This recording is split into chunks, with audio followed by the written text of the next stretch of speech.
Assalomu alaykum onlayn reklama a'zolari. Sizlar bilan g'aybona yana bir bora uchrashib turganimdan nihoyatda xursandman.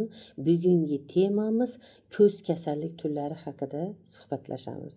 Bizning Nur Aziz sog'lomlashtirish markazimizga ko'plab shunaqa bemorlar murojaat qiladi. Mani ko'zim shamollabdi, ko'zim postoyanniy yosharib yuradi.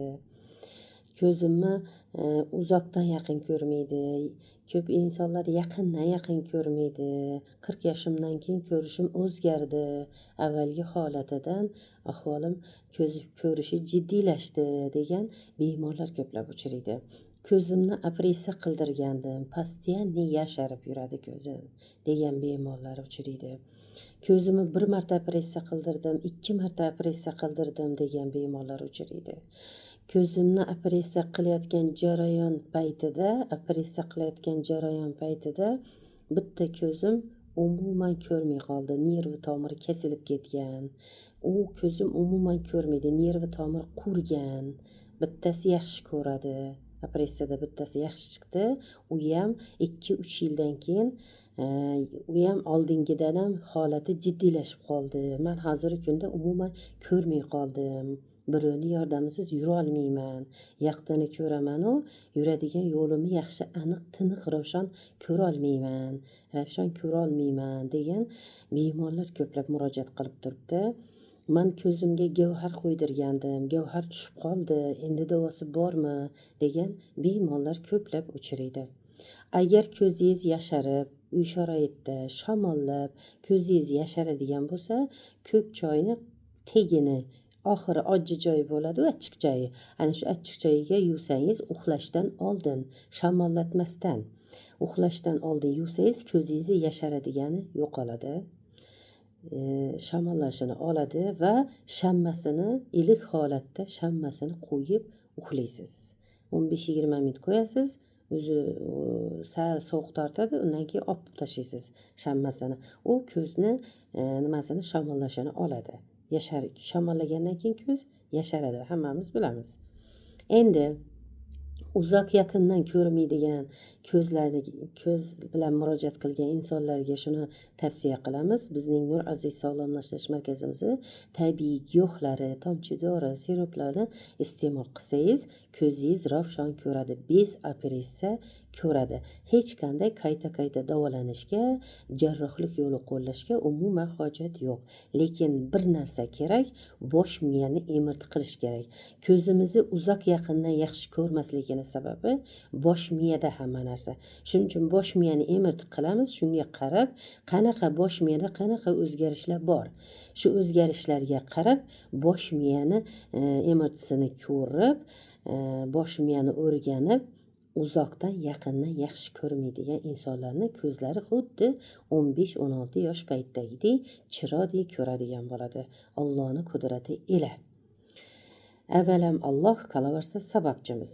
Endi jarrohlik yo'lini qo'llatib, bitta ko'zim nervi tomiri kesilib qurigan degan bemorlarimizga tavsiyamiz.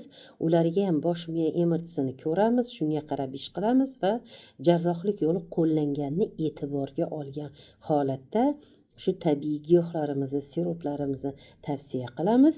Allohning qudrati ila qurigan nervi tomir Allohning qudrati ila qayta rivojlanib, nervi tomir paydo bo'ladi. Va nervi tomir qurib ko'zi ko'rmagan insonlarda ko'z ko'rishi yaxshilashadi. Bu ham Allohning qudrati ila. Allohim har bir narsaga qodir ekan buyuk zot o'zi. Faqat biz sababchimiz. Ko'rdingizmi? Qurigan nervi tomir qaytadan tiklanadi Allohning qudrati ila. Har bir narsaga qodir ekan buyuk zot yakka yolg'iz faqat o'zi. O'zimdan qo'rqaman, o'zimdan sevaman, o'zini suyanaman Allohimga.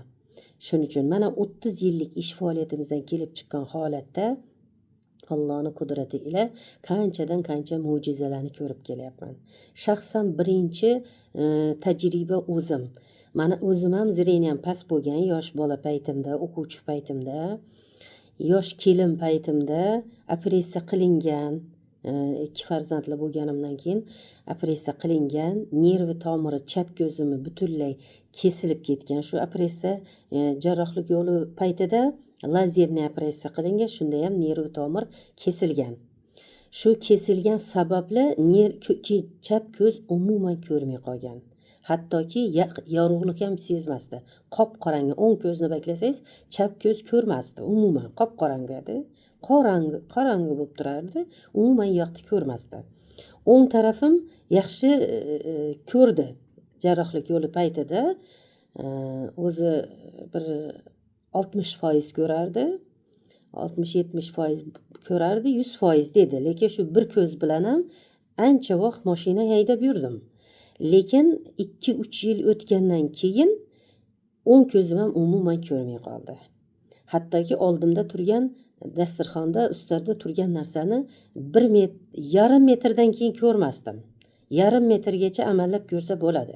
1,5 metrdan keyin olib qo'limga yaxshilab ko'rish uchun o'zimga yaqin olib, undan keyin ko'rardim. Allohning qudrati ila birinchi tajribam o'zim, onam o'rgatgan giyohlardan sirop malhamlarni ishlab, onamni o'rgatganidek qilib iste'mol qildim. Asosiy tayyorlash jarayoni birinchisi onam o'zi tayyorlab berdi, keyin uni o'zim davom qildirdim va shu giyohlarni, siroplarni, tomchi dorilardan foydalangan holatda 3 kurs iste'mol qildim. 3 kurs iste'mol qilgandan keyin birinchi kursda ozgina yaxti ko'rsanib boshladi. Ikkinchi kursda yana ham yaxshilashdi ko'rishi. Uchinchi kursda Allohga shukr, sog'lom ko'zdek, ikkita ko'zim ham sog'lom bo'lib, nervi tomirim qaytadan tiklanib, 3 kurs lechinadan keyin hozirgi kunda men bemalol, endi shu davolangan paytimdan buyon hozirgi kungacha bemalol mashina haydayman 5 ochki. 5 ochki yozaman. Oldimga kelgan bemorlarim aytadi, "Hojona, ko'zingiz yaxshi ko'rar ekan-a?" dedi. 5 ochki yozyapsiz, qancha narsa yozdingiz, hammasini 5 ochki yozdingiz dedi. Bu Allohning qudrati.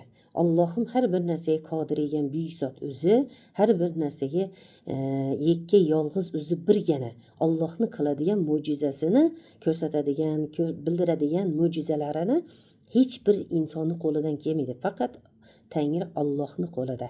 Shuning uchun doimiy holatda alhamdulillah, alhamdulillah, alhamdulillah, Allohim o'zingga tavakkal deb ish qilaman. Yaxshi niyat bilan, ixlos bilan.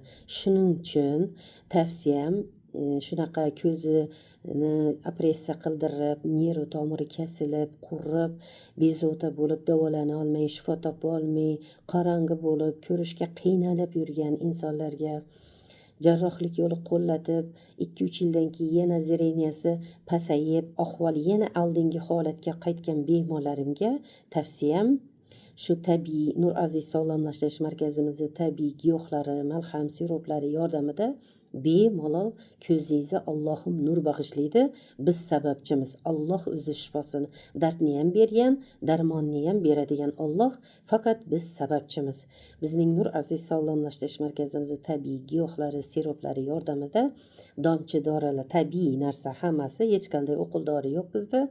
Hammasi tabiiy mahsulotlar bilan o'zimizning Xorazm mashhur cho'lini tabiiy giyohlari, malham, siroplari yordamida bemalol har qanday ko'z kasallik turlari bilan shifoli bo'lib, sog'lom bo'lishlaringizni tavsiya qilaman. Sog' bo'linglar, omon bo'linglar, layklaringizni bosaveringlar. Sizni bitta laykingiz bilan bitta bemor tuzaladigan bo'lsa, Allohning uyida bitta tuya so'yib, 1000 ta ro'zadorga iftorlik bergan savobga ega bo'lasizlar. Sog' bo'linglar, omon bo'linglar, bemorlarga Allohim shifosini bersa, sog'lom insonlar hech ham bemor bo'lmasin deyman.